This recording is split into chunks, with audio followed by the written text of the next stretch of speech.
So they were trying to implement, the ERP suite, Dynamics ERP suite, but they were, trying to implement it for more than.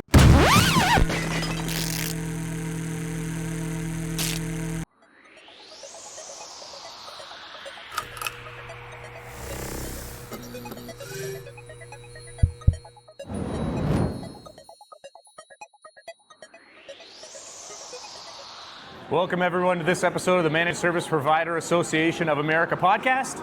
I'm your host Mike. You're joining us live at the Channel Partners Expo in Las Vegas, Nevada. On this episode we have Andy Karteek from Core Competence. Andy, welcome to the show. Hi Mike, how are you? I'm doing great. It's early morning here in Las Vegas and we're learning about managed service providers and other IT services here at the Expo. Give us the scoop on who Core Competence is and what kind of clientele you serve. Sure, thank you. Thank you for that introduction, Mike. So let me talk about Core Competence. Core Competence is a 20-year-old company headquartered in New Jersey. So we are a Microsoft solutions partner, which means like we implement Microsoft ERP and CRM suites, be it Dynamics ERP, CRM, and then we also do the cloud migrations, cloud hostings, and then the license optimizations, license renewals, the end-to-end Microsoft shop we take care. That is what we do. In terms of the managed services, we take care of the entire managed services hat, be it switches, networking, routers, 24/7 support, knock and sock support, G Suite to cloud, G Suite to Azure, AWS migrations, whatnot. We take care of all the managed services, and also we do cybersecurity as well. We call ourselves as a MSSP, which is Managed Services and Security Partners. Sweet. What type of clientele you serve? So like our sweet spot lies in two categories, I would say. Major categories, manufacturing and retail, and we also concentrate on profit and BFSI as well, but I concentrate on manufacturing and retail. Tell us the story there. When you say manufacturing, what specific vertical within the manufacturing sector are you serving? Sure. So our sweet spot is discrete manufacturing. Anything related to made to order, made to stock, discrete, we take care of those manufacturing. Okay, give us an example. So, tell us specific. Are we talking about plastic widgets, electronics?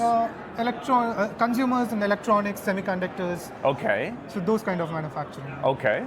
And what's the typical engagement look like? Why do these clients like paying you money? Sure. So let me talk about one of our success stories. So this client is based out of North America. They are into consumer goods manufacturing, kitchen equipment manufacturing. So they were trying to implement the ERP suite, Dynamics ERP suite, but they were trying to implement it for more than 2.5 years, but still it didn't went live. And then what happened is we tried to step in, and then we did a analysis of the current gap and about the DevOps tickets and all these stuff, and then we jumped in and we made sure we took the implementation to the go live stage within 7 months. So the implementation for almost halt for 2.5 years, and then we went live with 7 months. Most importantly, what we did is we made sure the procurement, supply chain, all these things are up to date, and then we also optimize the licensing environment, and also we also use the Azure IoT, Industry 4.0 related stuff, integrating the MES with the ERP. Okay, let's dive into about that, because I really like the fact that you talked about one of their core line of business applications as the first thing, and not saying tech support. Yeah. Because that's how you tie your value to them making money, is by running their business more efficiently. That's right. So tell us that story in more detail. ERP is Enterprise Resource Planning? That's right. Enterprise Resource Planning. Yeah. So this is the line of business application that they use to manage inventory coming in, the manufacturers. Tell us that whole story. So they customers use this ERP for be it from accounting, inventory, procurement, supply chain, reportings, dashboards to get the reports, and also we also do the SAP as well. Not only Microsoft Dynamics, we also the SAP partner SAP is probably the largest SAP, ERP. yes, and SAP. Oracle. That's Oracle is there, but we concentrate on SAP and Microsoft Dynamics. ERP. Okay, so those would be the two biggest names? Yes. Because there are other smaller ones like Sage, Odoo. We don't do that. So your specialization is in Sage and Microsoft Dynamics. Microsoft Dynamics and SAP. SAP, yeah. SAP. Okay, great, excellent. Okay, because this is the common discussion that I have with other managed service providers when we try and help them strengthen their position with a niche so that they can serve those clients better by knowing their business is better. Yeah. So the ERP software is what this manufacturing company spends the majority of its operating life in. That's right, yeah. Right, this is how they track the goods coming in, the processing in their factory, and spitting out value to their clients. Fantastic. Okay. So I would like to talk about our engagement, how we engage with the client. So the main the USP I would tell about us is like we invest in upfront with our clients. So let's say we have a prospect, we have an opportunity, we make sure we talk to them, we do a POC, we do an on-site visit, we have those kind of upfront commitment to them and make them feel comfortable, and most importantly we understand the requirements so that we can, one thing that what I can proudly tell is we give our clients a fixed cost bid. Because we are investing our time in upfront, we have a better understanding, so there is no shocking when the bill comes because of a T&M basis. So we do the fixed cost. This one example that you gave sounded like a transformation from their old ERP system to Microsoft Dynamics. That's right. Is this a common occurrence that you're engaging with clients?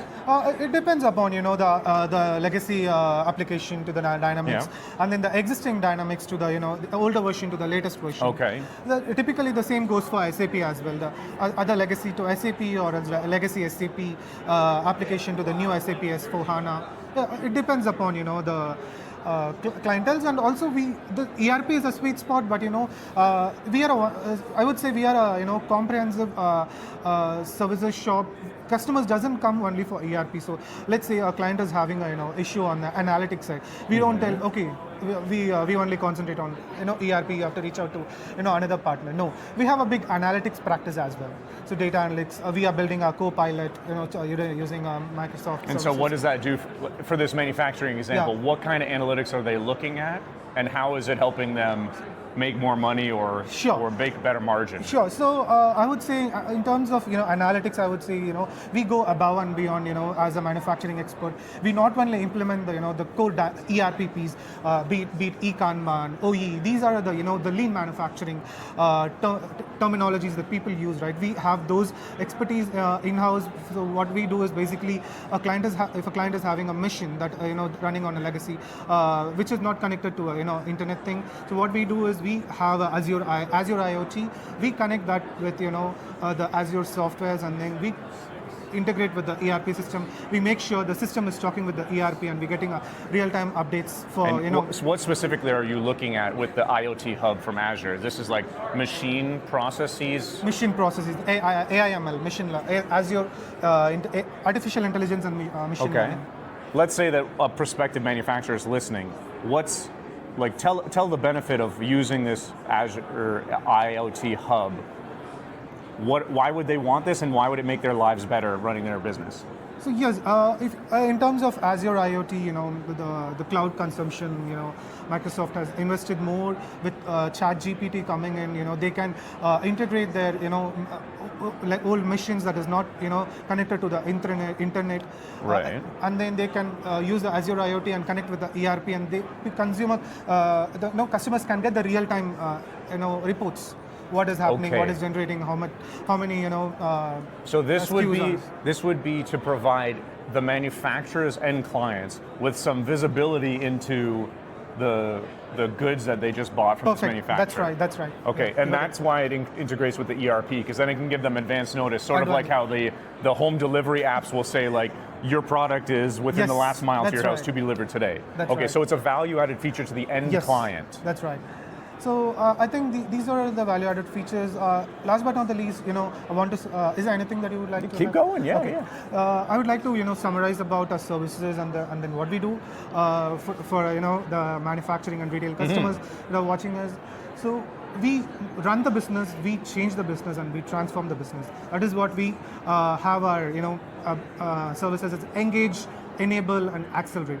we engage our customers through, the front-end portion, be it, website, the mobile applications, the CRM. In terms of CRM, we do support Dynamics CRM and Salesforce CRM. And then once we take care of the front-end piece, we move to the enable piece. Here is what we address: the system of record. Be it, the ERP implementation. Also, we do the ERP and advisory services. Like, let's say a client is on legacy ERP, for example, Sage, and they want to, evaluate like what ERP they want to choose, whether it's Dynamics or ERP. We have our ERP assessment services.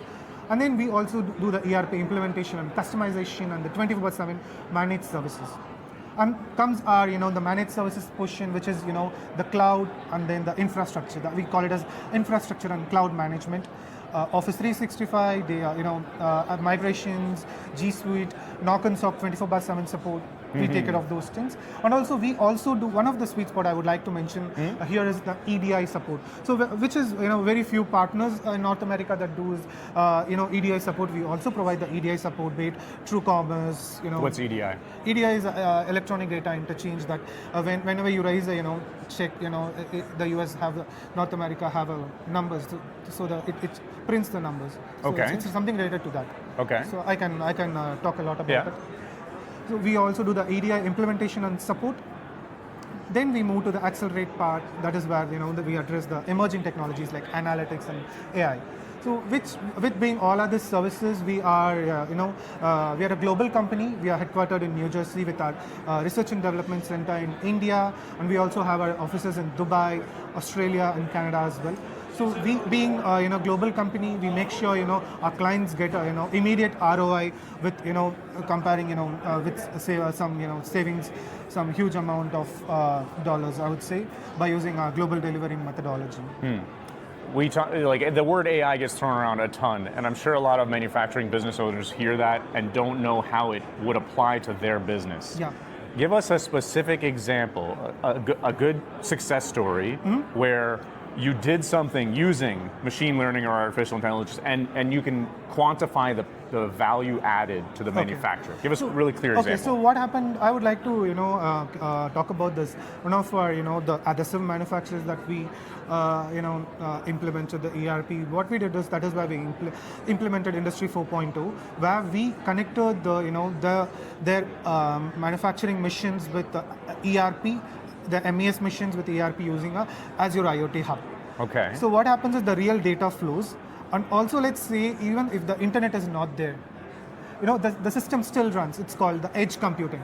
Sure. So that is that is So you're collecting operating performance metrics on the machines, whether like the stamping or the die cutting or the injection molding machines. That's right. Yeah. Or like part tracking, QR scanners, so that the end client knows 1,000 of their plastic widgets have been scanned at this stage of the manufacturing process, ready for shipping. That's right. Okay, and where does the AI part come in? So the AI part come in, between the data collected from IoT to the ERP. In between, we have the data lakes flowing between. Yeah.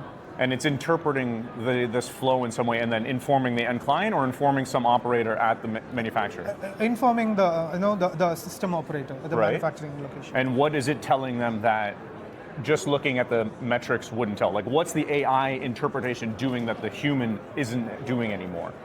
Like, that is something maybe we can discuss in detail in the later. So that's the additional layers. The addition of the Azure IoT hub into the Microsoft Dynamics ERP. That's right. Is collecting information so that you can provide a better customer experience for the end client of the manufacturer. Reporting as well. And great reporting. Yeah, okay, I see that. And this is the primary engagement you have with most of your manufacturing clients? Nowadays manufacturers are more interested in using the Azure Intelligence and Copilot related stuff. Right. So by the way, we are also exhibiting in the Fabricon event, which is happening next week in Vegas in the MGM Grand.